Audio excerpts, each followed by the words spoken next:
guys, so we are at one of the roundabouts here in Seremban. Yep, traffic doesn't look so bad. Alright, I'm flooring it.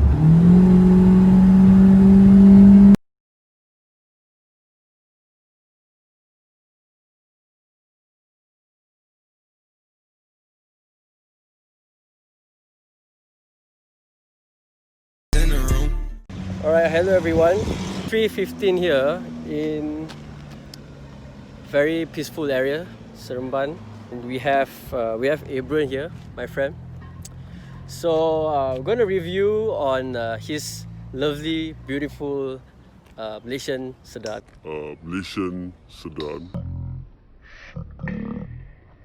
Alright, so it's a 2007 Waja, and I'm going to show you more on this car in a while. Stay tuned. So, yeah, can you tell me something about your car? Well, basically this car was my dad's second newly purchased car in its time. Okay. And he basically drove it. He drove it for about 10 years, 11 years before he handed it down to me. At a time in 2017 when my dad was working in Sabah, he shipped it over to Sabah and he used it there for a while, and at some point he parked it near the sea, and then the rust got into the rear right quarter panel and it rusted like crap, and so that happened. But after that we did get it repainted. We had the hood, the top, the back repainted. Okay. It looks nice. I mean, yeah, I can tell that it has been repainted. Yeah, there's a little bit of watermarks and all that, but you know, that's weather doing its thing. Yep. But overall, this car has not had any major accidents, not even one. But the color is originally like this, like. Never changed the color, and I don't plan to change the color. This color is sentimental, too sentimental. True. So far, no major accidents. Touch wood, no major accidents. And I mean, the most that has happened to it is I've just bumped it into a truck once, a tiny little bump. That's not a big thing. Yep. And yeah, that's practically it. That's what the front, no collision, not even a bump whatsoever. So my panels are all lined up pretty well. I mean, like normally on most Protons you'd see the panel lining would be a little off. Yep. Yeah, just look at the headlamps.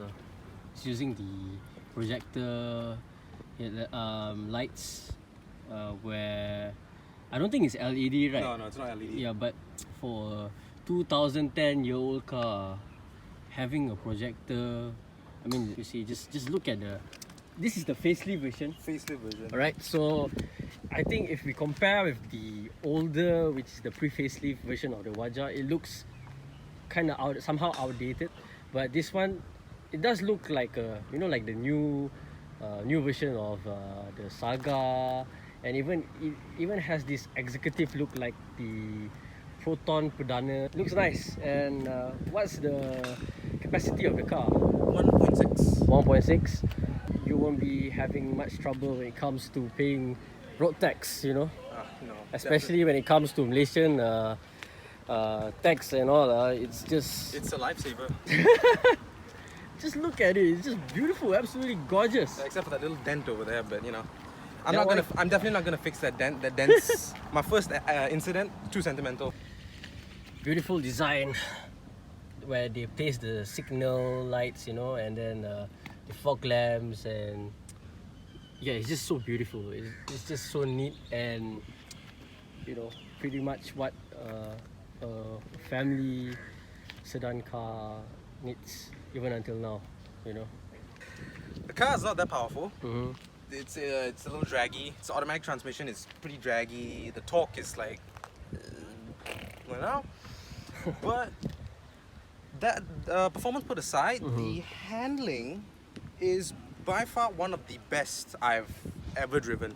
I've driven a handful. I mean, I'm not Doug DeMuro or you know like Jeremy Clarkson. I'm not driven like a plethora of cars, but I have driven quite a few cars similar to this. Some pickup trucks, but nothing comes close to the way this thing feels. This thing is exceptional. Even on eco tires. I mean, look at that. It's eco tires, and it feels good. It really feels good. Can we look inside? I think it's by all means. Yeah.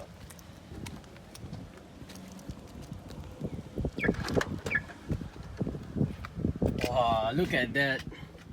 Look at the steering wheel. The multifunctional steering wheel. Functions don't work, by the way. Oh, really? They don't work because What happened? It's wired to the original head unit. Oh, okay. So with the aftermarket head unit, it doesn't really work. But I do believe that by doing a little simple coding would actually allow it to activate again, right? Possible. Is it like auto lock or what? Yeah, it's auto lock. Oh, even though you haven't closed the door, it's already Yeah, auto lock. it's a bit buggy, kind of auto locks. I don't really know how to disable it though. I've been trying to figure it out, but you know, just like that. Wow, but just look at these seats. Seats are original? Seats are original. Wow.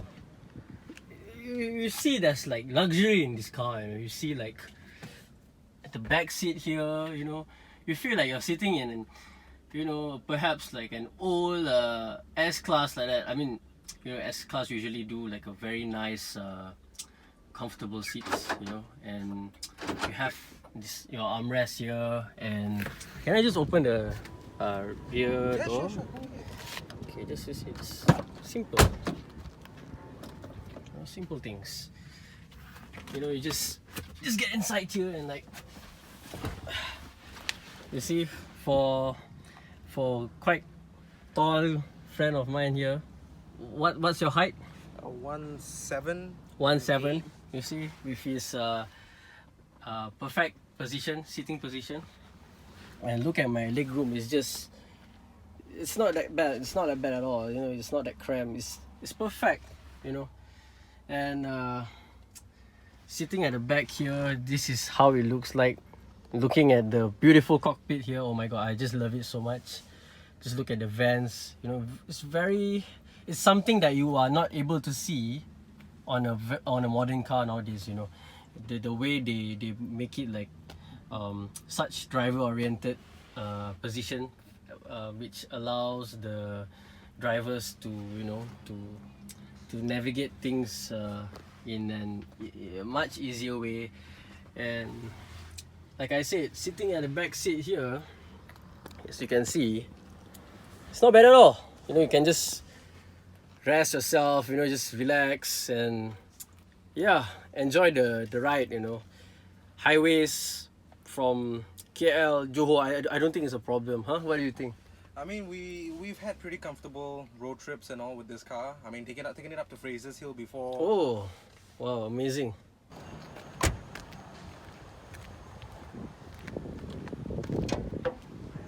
Oh my god. Okay, it's Cam Pro here. Perfect, you know, position where they put everything in such nice place. 4-cylinder, huh? Yep. Okay, I do believe that's the air filter. Yep, the air yes box. it is. Okay, so literally that's about his car. Maybe shall we take for a spin or something? Sure. Yeah, so let's go, hop in.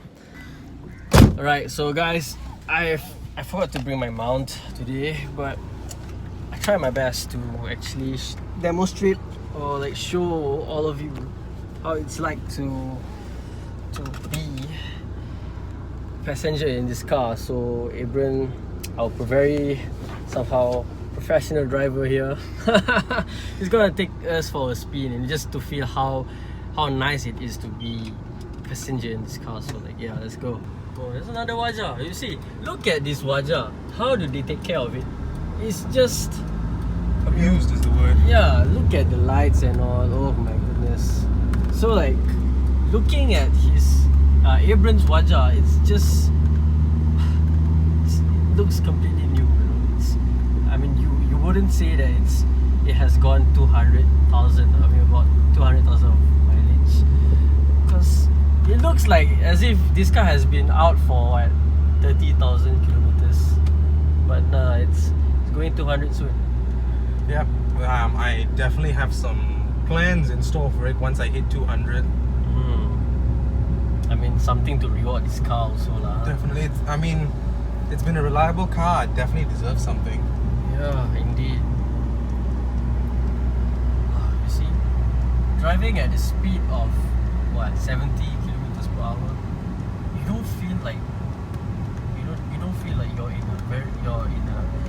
in an old car. You just feel like it's new. It's completely new. You feel like you're confident. Even me being a passenger, I feel confident. You know. And the AC turn on, just sitting here, perfect like relax. You know, just enjoy the cruise, the ride. You know. And I was pretty amazed on the speedometer because it looks very, you know, very. I mean, the analog looks very nice and precise. Usually we see speedometers with 240, but this one it shows 230. That makes it somehow rather unique. And yeah, there's a little bit of drag that just kicked in. Sometimes when you're going downhill, okay, what was it? It tends to downshift a little bit too early, so it starts dragging. Oh, it starts dragging. Huh? Yeah, it's dragging a little bit. Is it like you're on overdrive or something like that? No. It's just a bit of a, I'm guessing it's a bit of a programming misfunction or something like that. I mean, when you're going downhill, it downshifts a little bit too early, you know? So it starts dragging at a very high RPM. So yeah, but that happens only when you're going downhill. Other than that, it's quite okay. It's bearable. Yeah, quite bearable. What's the best moment you have in this car? Best moment? I've had a lot of good moments actually. I mean, I've gone for cruises every now and then, just like local cruises with my mates. You know, a little bit of a hooning session. I mean, just along these roads. So, I mean, I've had quite a few good memories. Can't really nail down one. You feel luxury. You feel like there's pride being in this car, just sitting in this car, being a passenger, not feeling it boring at all, you know. Even though the radio is not turned on, you just feel like such a lovely car. Yep, traffic doesn't look so bad. Alright, I'm flooring it.